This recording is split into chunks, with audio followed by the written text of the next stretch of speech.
don't know if you guys are looking at my messy desktop. That's my biggest fear. Because it is crazy. It is littered with screenshots of cute dogs. um, so as I mentioned, I'm Sonali. I'm the founder of Petminded. Actually, that's my face. And I have a background in science. I'm not a canine scientist, but I've been a nerd my entire life, and I've been nerding out about dogs my entire life. So this is really exciting for me to have a group of curious pet parents who are interested in science and applying science to their pet's life, to have all of you guys here. And especially because I know some of you are calling in from other parts of the world. So thank you so much for either staying up late or waking up early. I know Sherry is here and she's in the Philippines. And I know there's a few other folks coming in from Greece and other parts of the planet as well. So thank you so much for making effort to be here. Very importantly, I'm your facilitator today. So if you have any questions or anything technical, feel free to drop it in the chat. I'll be monitoring that for you. So, you know, Emma can focus on what she does best, teaching you guys, so we can all learn. I think, as per usual, 90% of the people, I know you guys, I've seen your faces or your names, but for those who haven't, just to give you a rundown on what Petminded is. So the mission of our company is to help people understand their dog by making dog science accessible and actionable. And the belief behind this mission is that we think that if you give people access to scientific information, they can have healthier and happier lives with their pets. We also want to support the study of dogs, aka dog science or canine science, by connecting you with scientists who are actually doing the research. And hopefully that will encourage you to get involved in community science efforts. And then I'll leave you guys with this. This is like the larger goal. If, you know, with the hope of like, if one day Petminded becomes a global company, I really started working in this space because I have this belief that I want all animals to have good lives, and I wanted to find a community of people who feel similarly. And being the science nerd that I am, I believe that science can really improve animal welfare. So not just for the pets we have at home, but for pets in shelters and zoos and farms and in the wild. So that's really the ethos of the company. And welcome. Thank you for joining us today. I hope you guys will come to other events as well. I'm just going to quickly talk a little bit about the course that Emma is teaching before we jump into her material. And then I promise I'm going to hand it off to her because I know she's the main attraction, not me. So Emma is teaching a 4-week course with Petminded, which is beginning on May 26th. A few people emailed me about it, so just wanted to walk you through the logistics. So it is taking place on Zoom, and you're going to get a weekly pre-recorded video and activity. And then there are live sessions for Wednesdays from 8 to 9:30 p.m. We do recommend coming live if you can, but if not, everything is being recorded, so you are able to keep up with it. And then I generally find the people who take our courses are awesome. So you guys will also have 3 months access to the dog science community that Petminded offers. And we do a lot of fun events and nerdy events too, where you can learn about different concepts in canine science related to cognition, health, nutrition, and other cool stuff. And I did want to mention, because this came up in a few emails, after the course ends, we'll have office hours on certain topics that are not covered in the course. So Emma is not a veterinarian. She's not allowed to talk about veterinary stuff. Like, she has obviously recommendations, but she can't diagnose things. So if a veterinarian is, you know, the person that everyone decides is whom they would like to speak to, we'll bring someone in. And similarly, we can do other office hours on other topics that are, you know, really coming up over and over again. And then the last thing I want to leave everyone with is that we do have scholarships if you work at a rescue or a shelter.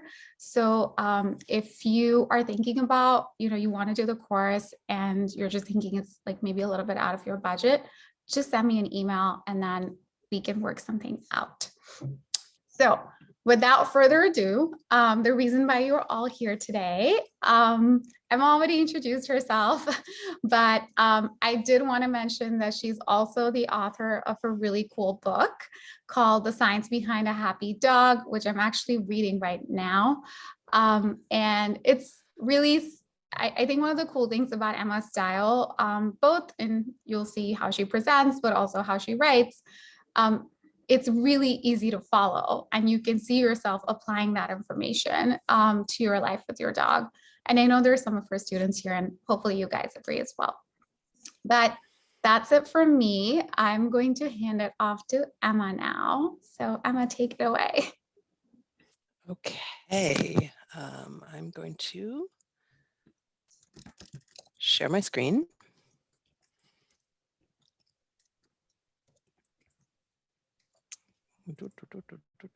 Okay. Oh, now I have to move myself out of my way of my slides. Okay.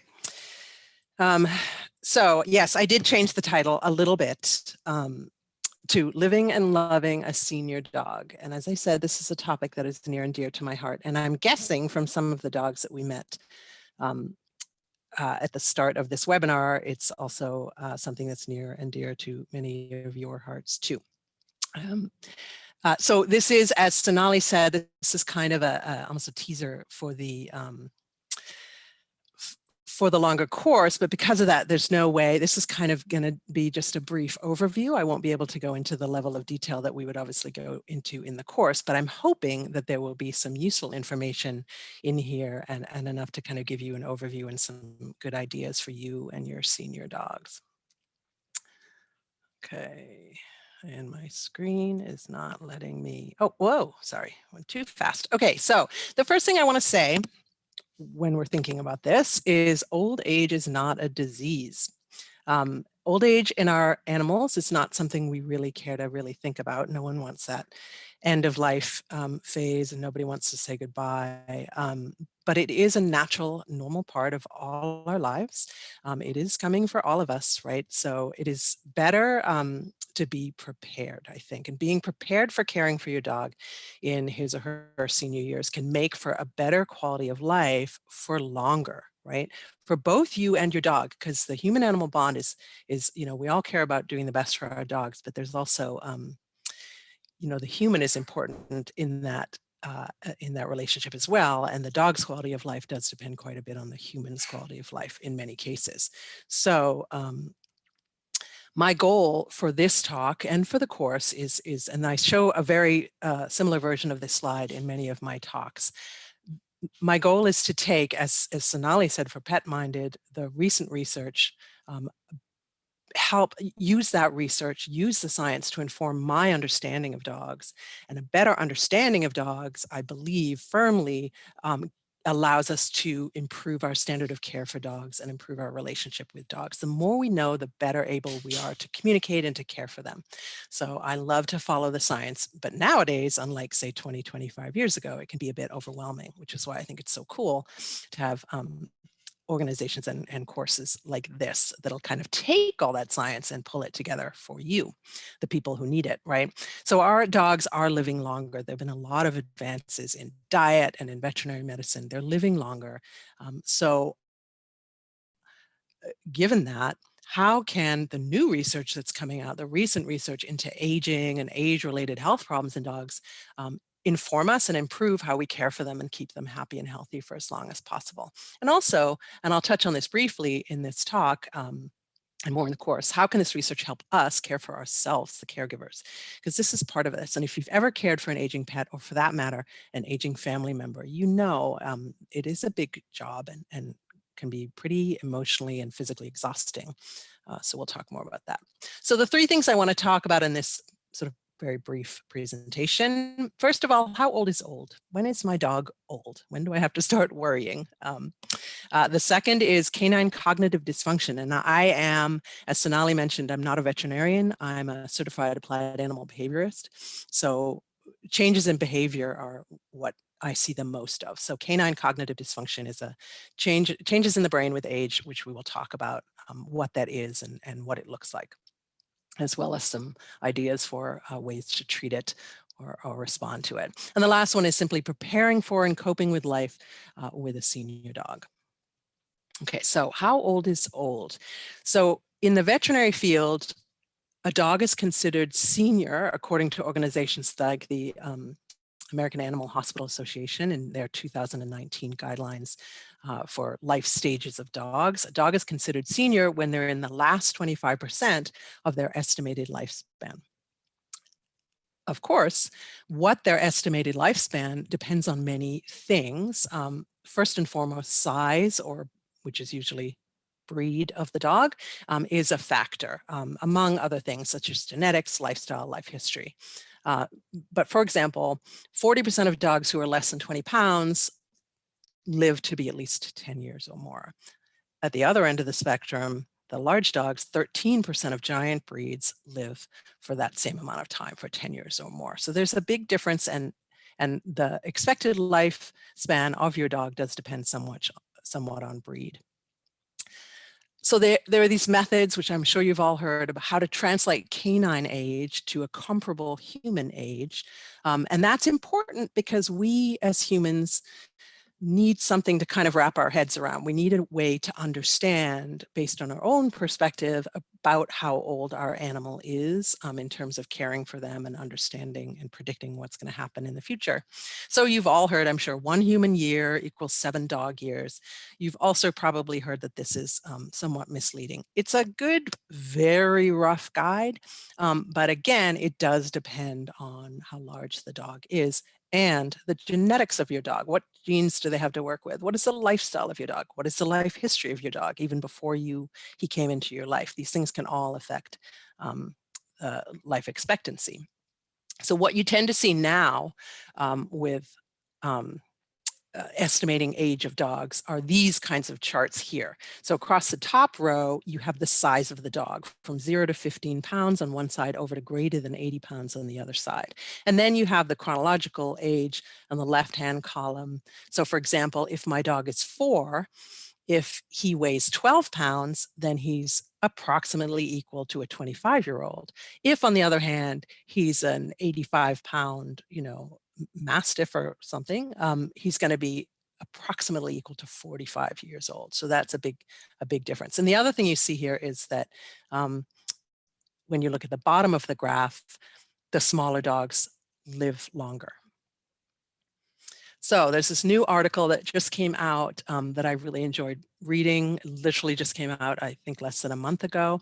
And the goal of the article was to propose what, in the author's words, is a normative and developmental stage thresholds for categorizing the domestic dog into age groups. So that is a mouthful, but she was trying to propose a way for particularly researchers studying aging in dogs to speak a common language instead of having all these different estimates. So based on her review of all the available literature on, or much of the available literature in dogs, mature adults would be dogs from about 2 to 6 years. Senior dogs, about 7 to 11 years.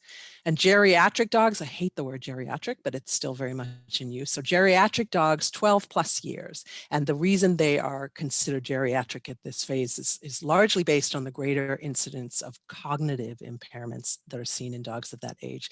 And she also had a category in there which she called very aged. Very aged would be 15 or older. That's a pretty old dog. And the thing about that particular age group is that these pathological cognitive declines are markedly more common, unfortunately, in that age group. Oh, and the other thing before I move on, so this is what I was really interesting about this paper is the quote at the top here. So Harvey's point, by looking at the way different breeds age, is that large breed dogs, we should not be normalizing the fact that large breed dogs die young. The evidence that we have to date suggests that they're not behaviorally and neurologically geriatric when they die. Breeds with early mortality are dying as mature adults, not as geriatric dogs. So that is concerning and the subject for a whole nother talk. Okay, so canine cognitive dysfunction. Speaking of cognitive declines, so this is something that is associated with changes and declines in cognitive function with age, changes in the brain with age. It's very similar to Alzheimer's in humans. So the changes that are seen in the brain and the effects that they have on cognition and behavior are very similar to what is seen in humans. Similar lesions in the brain. So for example, that you get protein deposits on nerve cells in the brain, these beta amyloid plaques, and these protein deposits are essentially neurotoxic. So they inhibit messages being processed by the brain. So they damage the brain's ability to retrieve memories and to build new connections and to learn new things. So these brain changes lead to alterations in awareness, decreased responsiveness to stimuli, and deficits in learning and memory. That's often the first thing you see is problems with memory. It does not happen to all dogs, just like it does not happen to all people. And the early stages can be quite subtle and are called cognitive decline. This is a term that always comes to my mind when I park my car at Target and I rush in to buy whatever I need and I rush out and I'm like, okay, I have no idea where I parked my car. And I think, oh, it's starting now. But cognitive decline, it can be subtle, right? We'll talk about why that's important in a bit.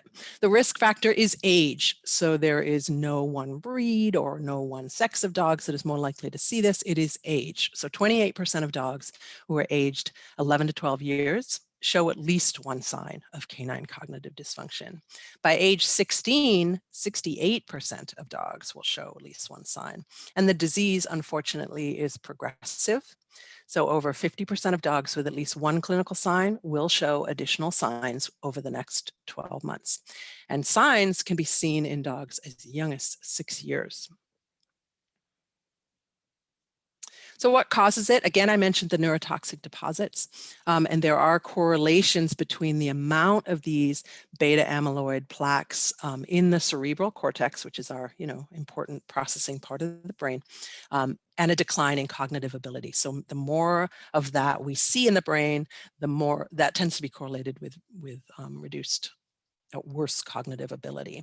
There's also a decline in neurons associated with, among other things, those proteins, and also changes in circulation, right? So if you get a head wound, it bleeds a lot, right? Our brains use up a lot of the oxygen that our bodies take in, and they produce a lot of stuff that needs to be taken out, all those cells working hard and producing waste products that need to be taken out. But what happens normally with aging is there's a decreased blood flow to the brain. And this is not great. The other thing that plays into this is toxic free radicals. So you've all probably heard, take your antioxidants. It's really important to take antioxidants.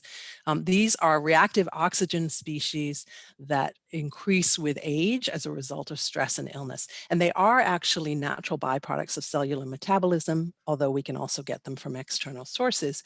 And our bodies, when we're young, are pretty able to get rid of those quickly. However, as we age, they tend to start to accumulate. And they are, again, correlated with cognitive decline, and of course, complicated by this decreased cerebral vascular blood flow. So toxins accumulate, blood flow is reduced, neurons degenerate, which means neurotransmission is compromised. It's not a great state for the brain. So this is these are images, magnetic resonance images of two dogs. The top row is a 2-year-old dog. The bottom row is a 15-year-old dog. And the main thing I think that always jumps out at me when I look at this slide is on the top row, in that 2-year-old, there's a whole lot of brain and there's not a lot of empty space. But the 15-year-old dog, there's much more, the openings in the brain, there's much more space in the brain and less gray matter, so to speak. So findings, signs and symptoms of cognitive dysfunction are generally put into this acronym DISHA, and there are different versions of DISHA, but this is the one I see most commonly nowadays. So D is for disorientation. So these dogs tend to get lost even in familiar environments. Confusion, so they sort of forget where they are, even at home. Inability to navigate through familiar routes. Their interactions with their humans or other animals can be altered. So a decreased interest in affection, for example, increased irritability. A lot of people would tell me, you know, he always used to greet me at the door when I came home, but now I come home and I have to go find him and he's still asleep on his bed in the back room. So changes in interaction. Sleep-wake cycles disrupted. They sleep a lot during the day, and then at night they may be pacing or waking up or vocalizing at night, which you can imagine is not can be very challenging for people living with these dogs. House training, house training or other learned behaviors may deteriorate, and you may end up with house soiling. And cues that they knew in the past, they start to kind of forget. A is activity levels, which may be altered or reduced, so less interest in exploration, self-care, and even eating. With time, unfortunately, and anxiety may increase is the last one. So you may see increased anxiety when they're separated from their human or when they're in a new situation. They may become more fearful, more reactive. Maybe not surprising given everything they're experiencing. So what can we do? And I think the best way to prepare yourself is to learn as much as possible. So how do you detect cognitive decline? How do you manage it over time? Is there a treatment and what can we do? Early detection really does allow it allows early start on a treatment. It's the best chance we have to slow the decline. And at this moment, the treatments that are available are, they have small to moderate beneficial effects. So the sooner we start some of these things, the longer we can extend that period of quality of life. So of course, as I mentioned, there's no cure to cognitive dysfunction, just as there is no cure to Alzheimer's or dementia at this time, and the disease is progressive in most cases. The treatments are designed to slow progression and to kind of lessen or ameliorate those symptoms. So the primary goal of the things I'm going to talk about briefly is optimal quality of life for the longest period of time for the animal, but also for their human guardian. So you'll see sometimes versions of this screening checklist. So these are based on the DISHA acronym, and they ask you to answer and sort of rate on a scale of 1 to 3 in this version, whether or not you see these signs and how severe they are. And what you'll notice is there are, in the blue circle, different dates, because the idea and the best way to use these forms is to track it over time. So maybe once a month or once every 6 months, or whatever works for you in your life, you are going to fill out this screening checklist, and that allows you to track over time changes that, you know, if you see your dog every single day, and we do, right, you might not notice them, and you might struggle a bit more, if you're like me, to remember exactly when that first started, right? So this is a really useful way to track changes over time, and it's also an excellent thing to have in hand when you're talking to your veterinarian about these changes. And of course, I have this moth who's flying around my head, sorry. Is there a pill for that? There is a prescription medication called Anapril. It's selegiline or aldapurinol. It is licensed for use in dogs with cognitive declines in the US and in Canada. It's a monoamine oxidase inhibitor for those of you who are familiar with those kinds of medications. And the mode of action is believed to be improved dopamine transmission, so in helping those neurotransmitters do what they're supposed to do in the brain, and a decrease in free radicals. It does, of course, have to be prescribed by a veterinarian. There's also nutritional supplements, and I like this table. Dietary ingredients used to reduce cognitive decline in dogs. So these are the kinds of things that are put in, for example, veterinary diets and supplements to help reduce signs of and symptoms of cognitive decline. So for example, antioxidants are in there, right? And B vitamins.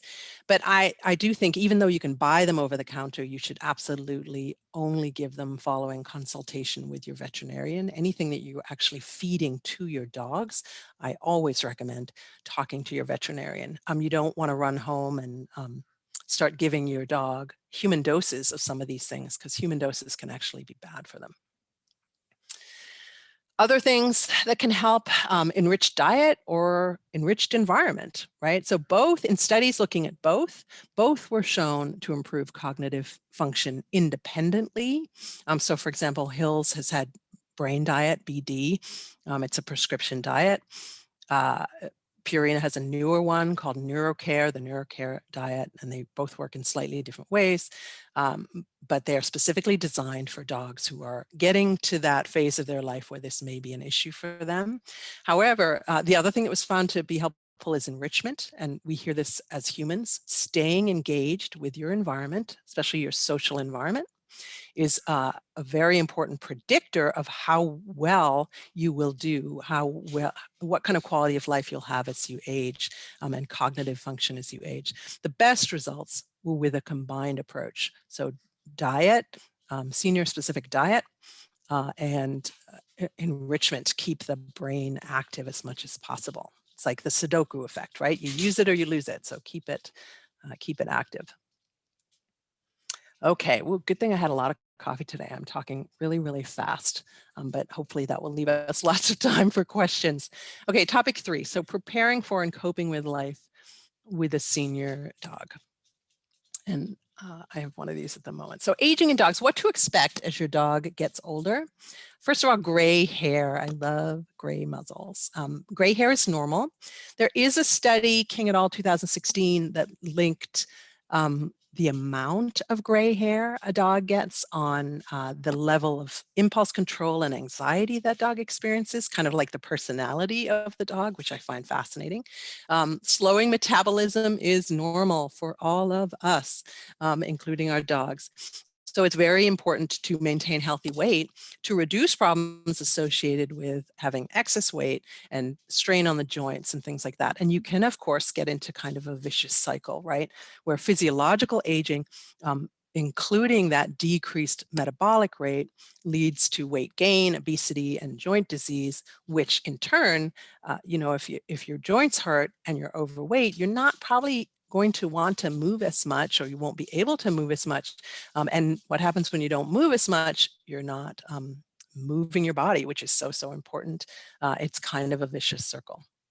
Difficulty adapting to extreme temperatures, and that's hot or cold.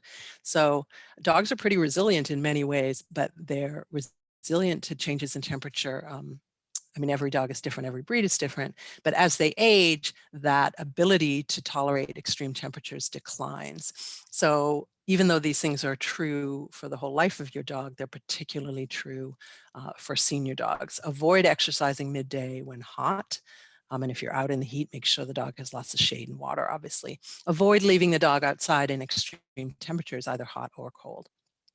Bear that in mind when you're traveling or whatever with your dog.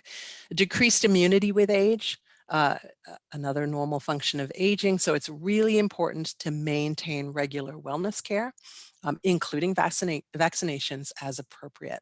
And a lot of times I think when our dogs are aging and there's a health issue, for some people, there's a tendency to think, oh, well, he's just getting old, so he's getting slower, he's getting, there are many things that can be treated and benefit the animal's welfare and quality of life. So absolutely don't back off on wellness care. In fact, most veterinary practices that have kind of recommended wellness programs, when the dog reaches 6, 7, 8, depending on the breed, they will suggest switching to senior wellness care, which instead of 1 wellness visit a year is 2 wellness visits a year. So definitely stay on top of that. Again, early detection is the best. A decrease in heart and lung function. As a result, they may have diminished exercise capacity, which plays into this whole need to really maintain healthy weight and moderate activity. Be vigilant about dental health. So this is interesting. Normal changes with age in the dog's gastrointestinal system can lead to less saliva being produced in the mouth, and the mouth therefore is not sort of getting flushed out as much, and that can put the dog at increased risk of dental tartar and gum disease, which in turn can make eating difficult and increase infections. And my husband is a veterinarian, and he is, I have to say, I'll be honest, I don't enjoy brushing my dog's teeth, let alone brushing it every day. So those of you who do that, You're amazing. I make him do that. But even if you're not someone who brushes your dog's teeth every day, do go for those regular dental cleanings and do maintain wellness care so your vet is taking a look at those on a regular basis. Decreased liver function may necessitate adjustments to medication dosages. So a conversation to have with your vet, especially if your dog is on a long-term, for example, behavioral medication that they take long-term and that potentially could impact liver function. Decrease in kidney bladder function can lead to incontinence. There are, for certain types of incontinence, there are treatments available. And as I mentioned earlier, periodically assess cognitive function to see how they're doing there. So Nicholas Dodman, who's a veterinarian and behaviorist at Tufts, I think he's still at Tufts, has a great expression: what is lost on the swings is gained on the merry-go-round. So it's not all bad news, right? We love our senior dogs. Senior dogs are often calmer, they are chill. You can absolutely teach an old dog new tricks, and you should be teaching new tricks as part of your kind of engagement and enrichment process. This doesn't, of course, I'm not talking about dogs with cognitive decline who at some point are going to have a lot of trouble learning anything new through no fault of their own. But for the most part, you can teach old dogs new tricks, and it's a great form of enrichment and mental exercise for them. But there's also this strong bond. When you share your home with a companion for, 5, 10, 15 years, that's a really important bond that we share. So there's a lot of value to senior dogs for sure. Just as in humans, with aging, prevention is our best strategy. So you want to maintain a healthy lifestyle with regular physical and mental exercise. And if possible, start preventative measures early, particularly for the cognitive stuff. Foster and reward your dog's engagement with the world. So figure out what your dog loves to do, really loves to do. So not, sometimes it's, I think we tend to think things that I like to do with my dog. If your dog also loves those things, that's great. But really the main focus here should be things that your dog really enjoys. Try to provide ample opportunities to engage in those favorite activities, social time with other dogs, if that is something your dog enjoys. These are things that keep the brain active and are good for protecting brain health and physical health. Accommodations and modifications. So I don't know if you know who, since this isn't a cat talk, if you know who Jackson Galaxy is. I don't know him well, but he had this great sort of rant on Instagram about a month ago. And his thing was clients he worked with who were having problems with their cats, who complained that they didn't like litter boxes and they didn't want litter boxes in their house, even for indoor cats. And he said, when you share your home with a loved one or a roommate, you have to make some accommodations, and a litter box is a pretty crucial resource for cats. So stop complaining about the litter box. You could probably find the whole thing, but it got me thinking. It's like we do make a lot of allowances and accommodations for the ones that we love in our lives, and as dogs age, again through no fault of their own, they may need some more accommodations. So sometimes we have to make these allowances. For example, a few basics, right? Increase frequency of access to appropriate toileting areas. They may not be able to hold it like a champ for 8 straight hours anymore. You need to accommodate that need. Sensory deficits may mean transferring common cues. And this picture at the bottom here is Kathy Sadeo, who just gave a fantastic talk at a conference last weekend about this. And she gave a little mini talk on how to transfer common cues from, say, a verbal cue or a visual cue to a touch cue. If your dog can't see as well or hear as well, you may need to transfer those cues to something else. Modify preferred activities to accommodate physical and cognitive changes. So the dog who used to run 8 miles with you may not be able to, but maybe they still like to go for a short walk or a short run. Senior puppy proofing when left alone. So this was sort of interesting too. Again, if they can't, if they're not able to, for example, hold it for as long when you have to go to work, now that we're all going back to work, you may need to kind of puppy proof an area for them. And I do not normally recommend puppy pads, but I think in this instance you may need to.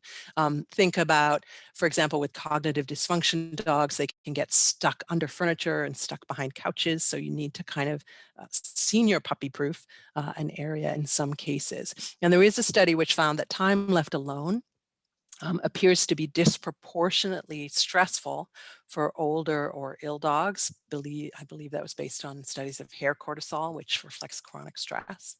So the goal here with accommodations is to remove the barriers to your dog's continued quality of life. It may require some adjustments on your part to the degree that you are able to make those adjustments.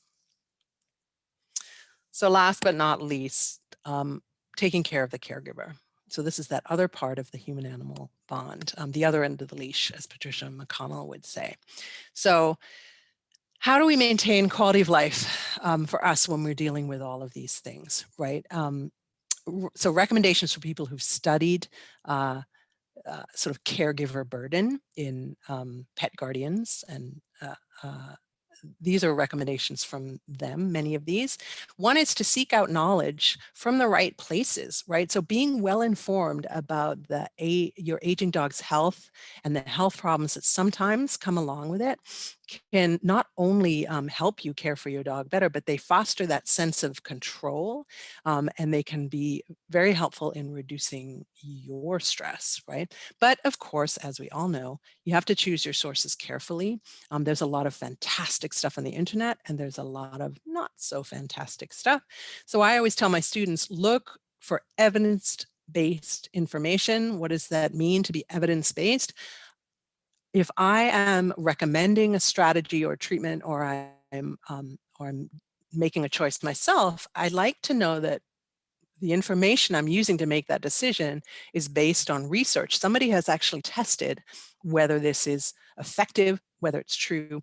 So look for the sources that people provide on a web page or wherever. That's important, I think. Keep records for enhanced communication and care, and plan ahead. So discuss ongoing care with your veterinarian or with a trusted trainer if you're encountering logistical issues or training issues, or a behaviorist. They can be really helpful, having seen many, many dogs in their careers, in tips and suggestions. Consider pet insurance, and generally the younger you sign your dog on, the lower the monthly payments are. And again, my husband's a DVM, and he says that, yeah, pet insurance is now the way to go.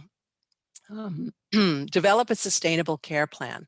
And I bolded sustainable because it has to work for you, the human. We all want to do everything we absolutely can for our dogs, but it has to work for you too. And it can be a lot as dogs change. And triage if necessary. So if there are multiple problems, what's the one you need to approach first? What do you need to deal with first? And what's your plan for dealing with that? Try that plan, allow enough time to see if it's working, and then adapt if not, or move to the next problem on the list. Having a plan eases decision-making load as much as possible, right? Having to constantly make decisions is exhausting. Establish in advance boundaries. What are you able to do? What are you willing to do? And what can't you do given your life? Set parameters for decision-making, and that includes end-of-life decisions. In terms of your dog's quality of life, when is it too much for them to bear or for you to bear? And make accommodations, again, to the degree that you can, to help them stay with us and be happy for as long as possible. Recognize that caregiver stress is very real and normal. So there was a recent paper that used a type of interview-based assessment to measure burden, caregiving burden. It's normally used for human caregivers. They adjusted it slightly and they applied it to guardians of chronic or terminally ill animals. And they found that indeed guardians of animals who weren't doing well health-wise compared to guardians of healthy animals, the guardians of the ill animals experienced clinically significant signs of burden, right? And greater caregiver burden correlates with greater stress, symptoms of anxiety and depression, lack of control, and overall lower quality of life. And there's also a fair amount of literature looking at people who, for example, work in shelters or rescues or things like that, and the stresses that can be involved with that. This constant problem solving can be quite exhausting. There's often guilt over not doing enough. Am I doing enough? Could I do more? That can be very emotionally draining. And there's financial stress. Finances are a limited, for most of us, they're a limited resource. There may be times when, if I was Bill Gates, I could do this, but I can't. And that is, you do the best you can with the resources that you have. That is okay.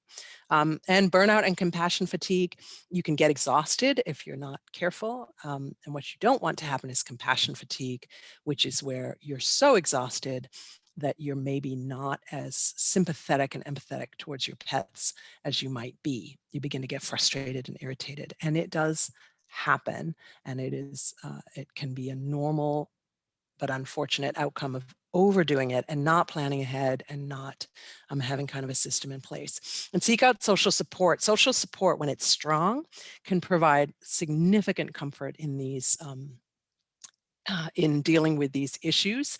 Focus specifically on resources which talk about caring for companion animals. So for example, there's a phenomenal book by Eileen Anderson called Remember Me, Loving and Caring for a Dog with Canine Cognitive Dysfunction, hugely informative on this topic.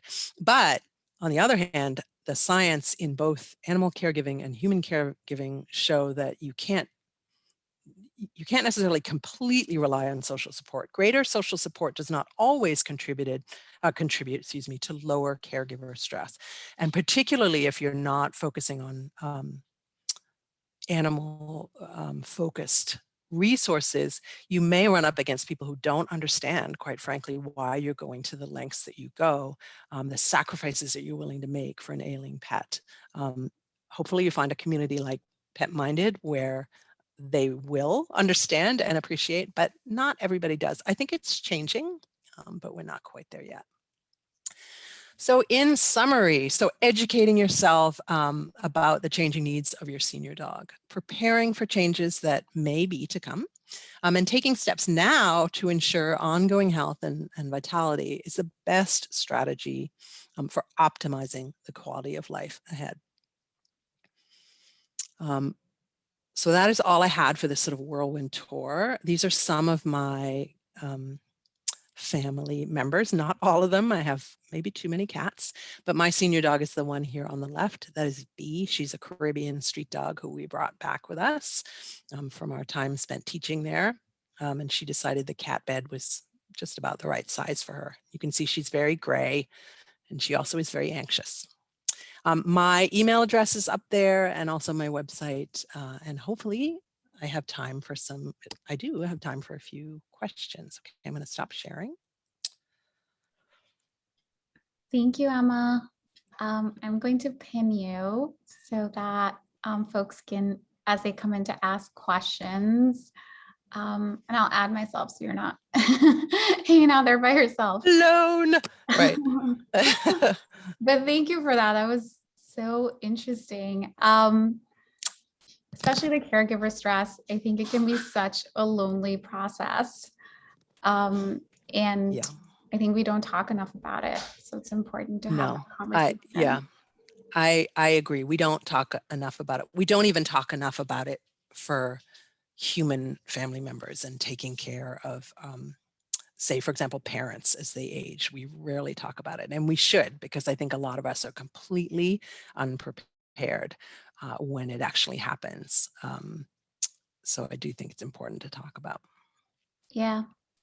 So folks, if you have questions, this is a larger group, but you can do two things. You can raise a hand. If you hit the reactions, the round smiley face on the bottom of the Zoom app, you can raise a hand or just drop the question and we can, and we have one. So Veronica, I'm going to spotlight you.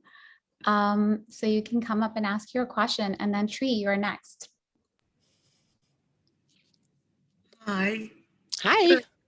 Thanks very much. This is Veronica from Chile. Oh, cool. Yeah, I've got my 11-year-old Trufa. She's I found her on the street. She was about 10 months old. Oh, wow. She had like a broken bone on her former leg. I don't know how to say it in English. Anyway, um, she has had a like notorious decline over the last year. And it makes a lot of sense to me that, you can distinguish from being senior to being geriatric, because it is a huge difference. Yep. We used to do agility, and then, well, she of course went off Yep. when we found out that, because she was compensating the fracture that she had when I found her. She has arthrosis on her right elbow. Of course, I took her off. That's not a problem for me. But I can tell, and it has been really difficult for me to realize the differences. She's not willing to. All of my dogs, I've got 3. All of my dogs love their transport cage, and they have a very good trainment, and they love it. Yep. But after last year's quarantine, the lockdown, I mean, Yes. she was not willing to go into it anymore. So she has a different spot in the car right now. She's got a bed, and she's got like a really comfy bed for old dogs. But I would, yeah, because otherwise she's not willing to go. When we go out in walks, she goes out for a while, then she goes in the car and she rests there, and the other 2 go out with me walking.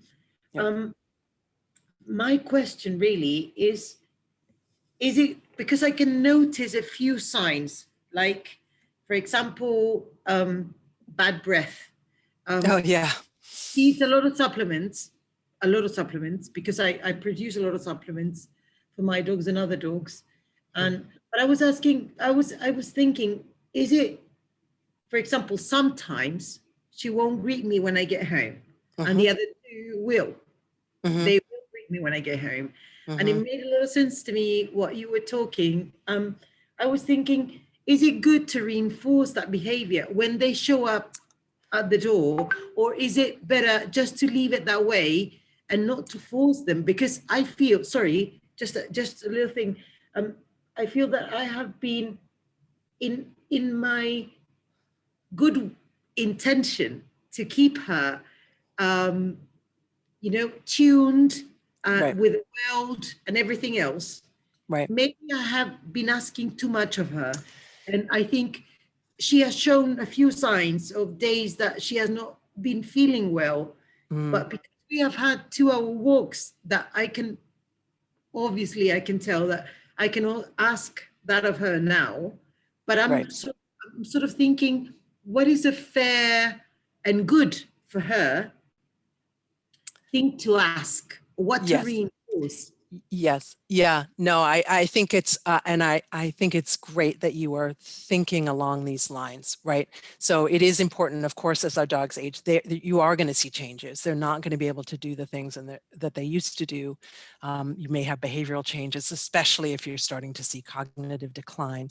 I do think it's always important to, and it sounds like you're sort of doing this, is to sort of ask the dog, right? And do, that was one of the things that Kathy Sadeo really talked about in that recent conference talk, was do reward engagement. So yes, if your dog comes to the door to say hello, absolutely reward that. That doesn't necessarily mean you're forcing her to do it. Okay. I don't think, there's a big difference between going for a walk and saying, okay, I'm going to watch my dog and I'm going to see how is my dog doing. Is based on their body language, other things that I know about my dog. Are they still enjoying this? And I'm going to continue to that point, or just under that point. So really, exactly. So Shelley put, watch for consent to or rejection of the activity. Ask your dog, is this something you want to do? If you say, hey, we're going to go for a walk, you pick up the leash and the dog just is like, nope. then maybe today we're not doing a walk. Maybe we can think of something else to do in the yard or but keep trying to engage them and reward them for engagement. But yeah, you have to be careful about forcing, right? Because you can actually make them uncomfortable. But I think you're thinking absolutely along the right lines of wanting to keep your dog engaged and active, but also not pushing them and asking them for too much, I think. And also, of course, your veterinarian is going to help. And one of the things we'll be talking about in the course is assessing pain, because there's a whole science to assessing pain in dogs. Yeah, surely. Yeah, I think that's, I think that answers your question. Hopefully answers your Yes, question. it does. Thank you very much. Yeah, you're welcome.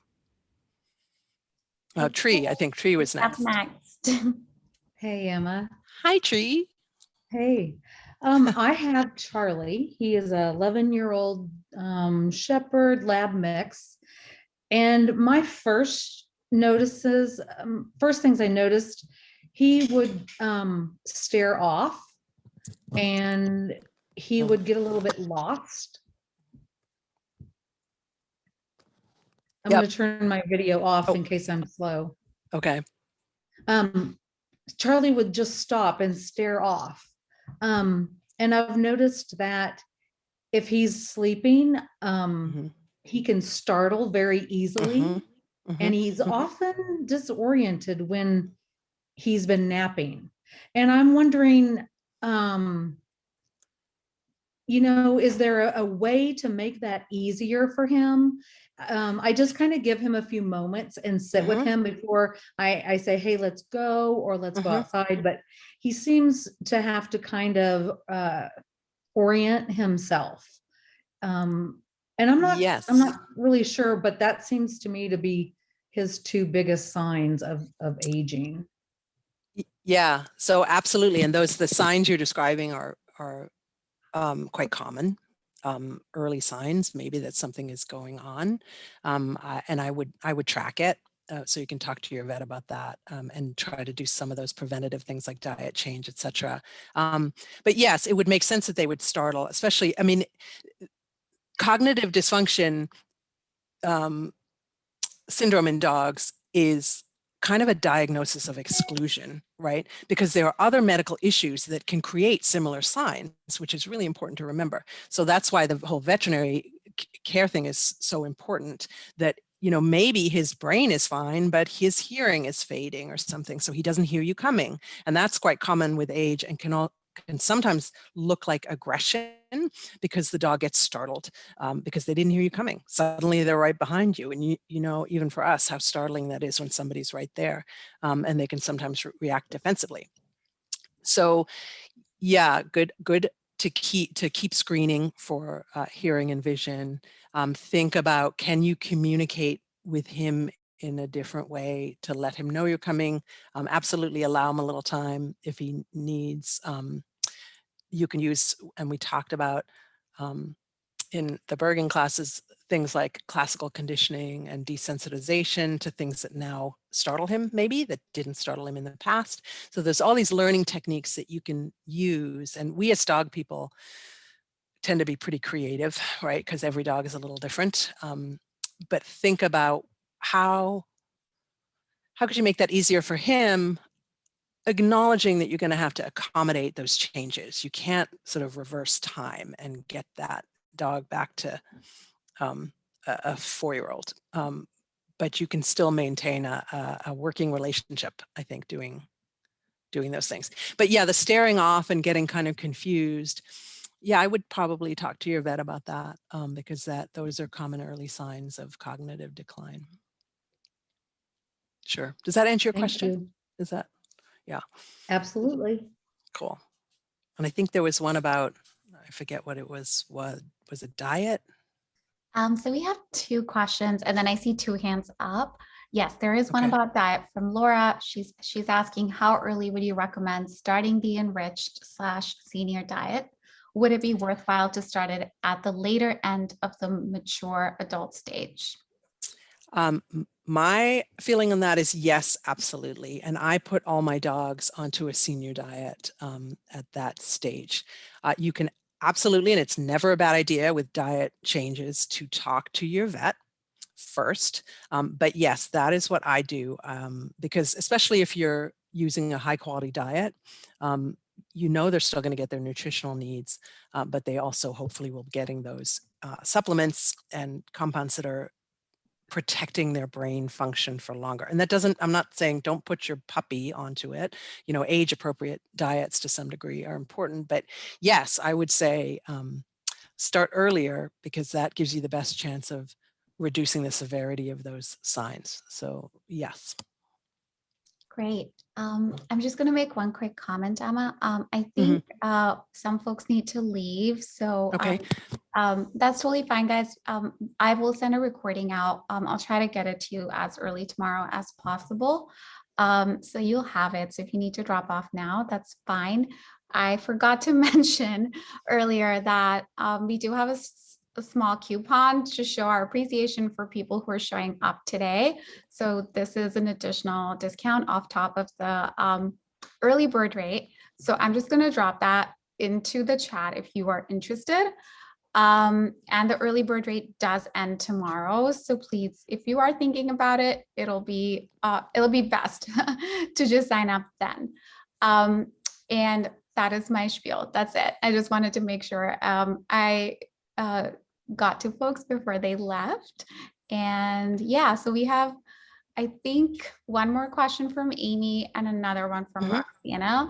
And I think Sherry may have had her hand up, but she may have pushed it down. So Sherry, if you want to go, you could go after Roxana. But Amy's question is around graying of hair. She's curious if the earlier than normal graying can be potentially linked to anxiety more so than aging.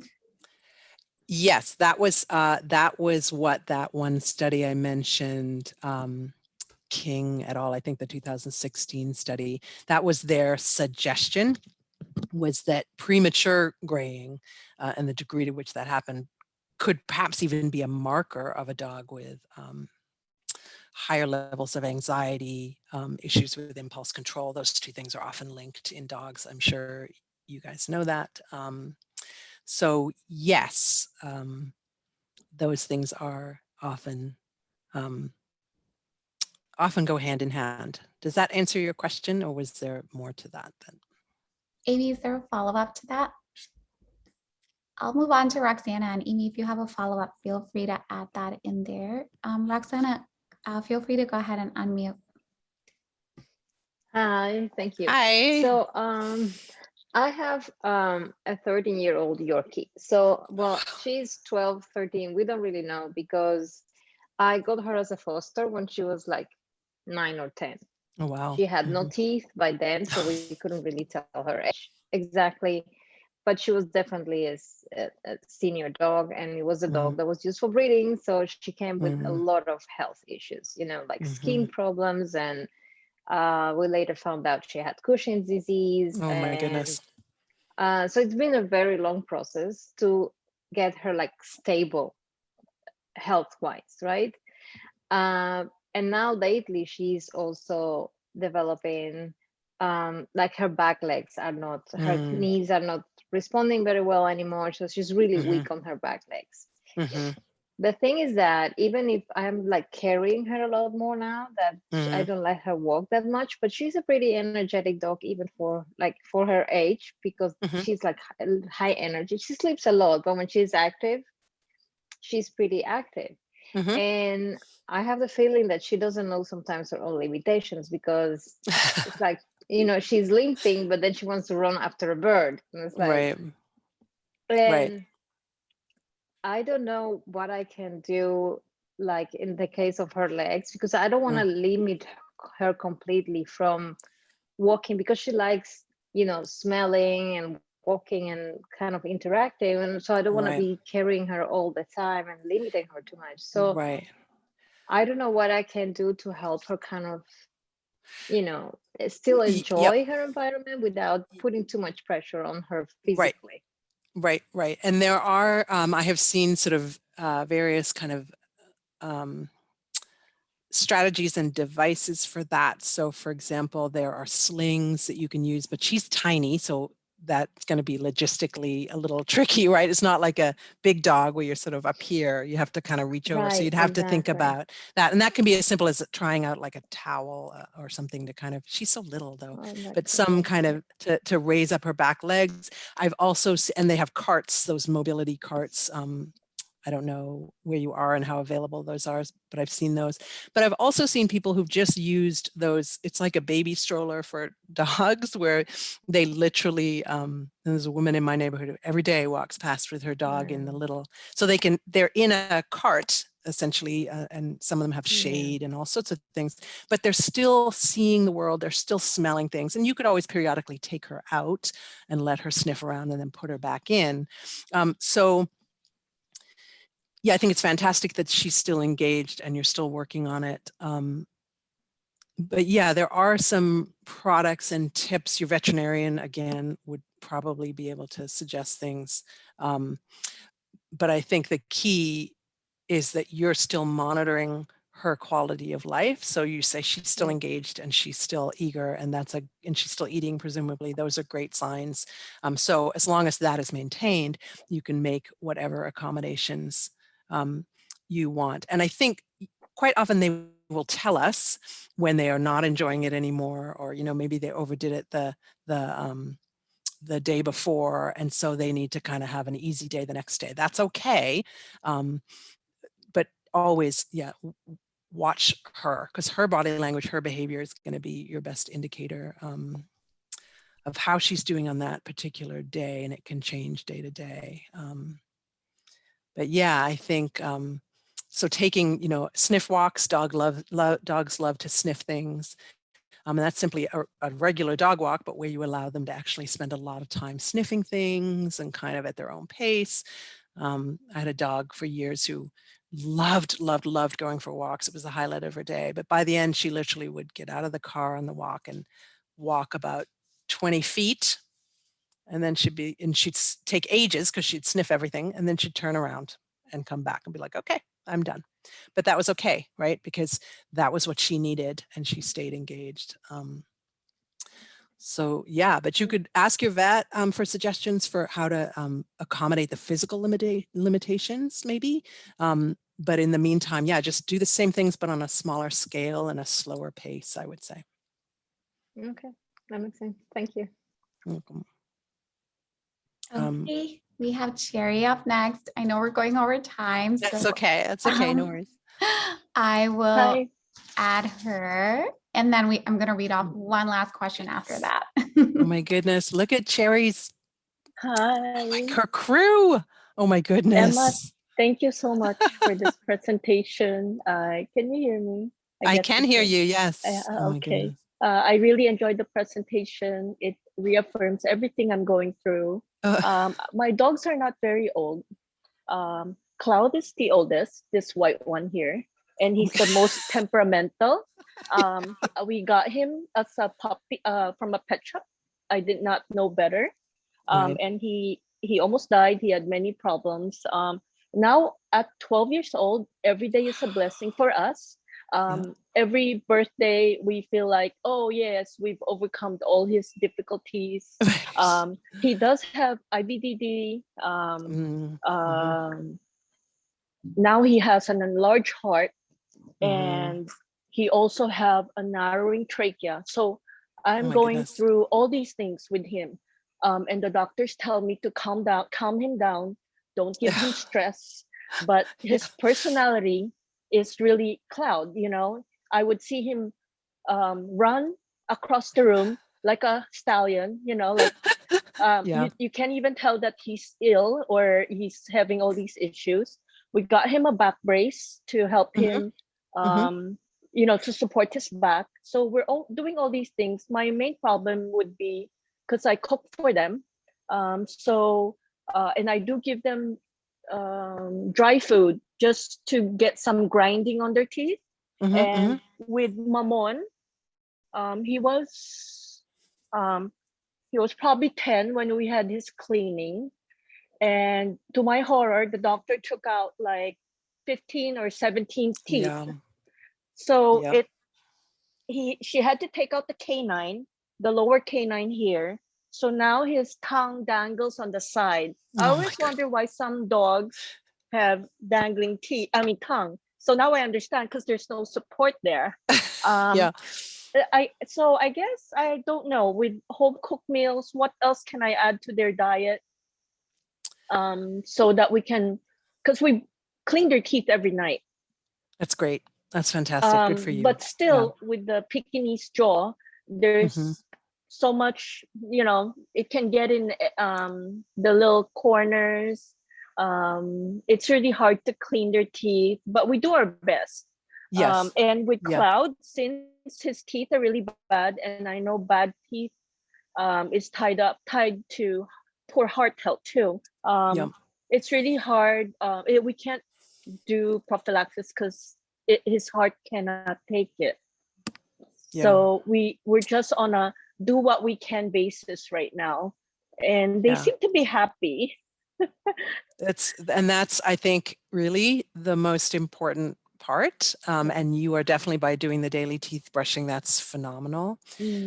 As for dietary supplements, again, I would, that's the kind of question I defer to the veterinarian, because it does sometimes depend on other things that may be going on with that individual dog's health, right? So that would definitely something, that's a conversation you want to have with your veterinarian. Now you can certainly bring to your veterinarian, your specific concerns, and they would be the best ones to recommend if any of those supplements that I mentioned are appropriate for him or not. But I agree. I think, his personality is going to play a role for sure. And as he seems to be still engaged and happy and still living life despite everything, which is fantastic. So far, so good. He's actually more active mentally than Lumpia. Lumpia just likes to sleep all day, and she's only she's 7 years old, going 8. Oh my goodness, yeah. And the other thing I want to point out, that social, having a social network or community who you can talk to, because I have friends, but not all of them are dog friends. So sometimes they do feel like we're a bit crazy. So it's nice to have this group. No, I absolutely Thank you. I hear that. Absolutely. It's important to find your tribe, so to speak. Yep, absolutely. Yes. Thank you, everyone.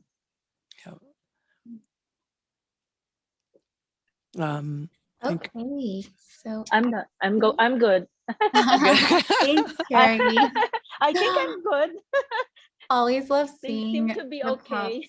pups. Thank you, but your presentation is very helpful. Oh, good. Great.